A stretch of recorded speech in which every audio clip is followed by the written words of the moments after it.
ഈ വർഷത്തെ ആദ്യ ദിവസത്തെ വ്രതം അനുഷ്ഠിക്കാൻ സാധിച്ച തൃപ്തിയിലാണ് സൗദിയിലെ വിശ്വാസി സമൂഹം. കഴിഞ്ഞ ദിവസം രാത്രിയിലെ തറാവീഹ് പ്രാർത്ഥനയിൽ പങ്കെടുത്തും അത്താഴം കഴിച്ചും വിശ്വാസികൾ വ്രതമെടുക്കാറുള്ള കരുത്താർജിച്ചിരുന്നു. നിലവിലെ മിതമായ കാലാവസ്ഥ നോമ്പ് അനുഷ്ഠിക്കുന്നവർക്ക് അനുകൂലവുമാണ്.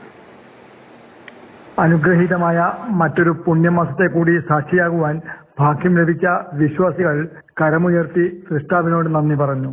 പ്രഭാതം മുതൽ പ്രദോഷം വരെ അന്നപാനീയങ്ങൾ ഉപേക്ഷിച്ചും വിശുദ്ധ ഖുർആൻ പാരായണം ചെയ്തും നമസ്കരിച്ചുമാണ് വിശ്വാസികൾ കഴിച്ചുകൂട്ടിയത്. ഇനിയുള്ള ഒരു മാസക്കാലവും വിശ്വാസികൾ ഇത് തുടരും. സൗദിയിലെ പുണ്യനഗരങ്ങളായ മക്കയിലും മദീനയിലും റംസാന്റെ പ്രഥമ ദിനത്തിൽ ഉംറക്കും സിയാറത്തിനും മറ്റു പ്രാർത്ഥനകൾക്കുമായി നിരവധി പേർ എത്തിയിരുന്നു. സൗദി ഭരണാധികാരി സൽമാൻ രാജാവും കിരീടാവകാശി മുഹമ്മദ് ബിൻ സൽമാൻ രാജകുമാരനും സൗദിയിലെയും ലോകമെമ്പാടുമുള്ള മുസ്ലിം സമൂഹത്തിന് റംസാൻ ആശംസകൾ കൈമാറി. റംസാൻ പ്രമാണിച്ച് സൗദിയിലെ സ്ഥാപനങ്ങൾക്ക് പ്രവൃത്തി സമയങ്ങളിൽ മാറ്റം വരുത്തുകയും ഓഫീസുകൾക്ക് സമയദൈർഘ്യം കുറച്ചു നൽകിയിട്ടുമുണ്ട്.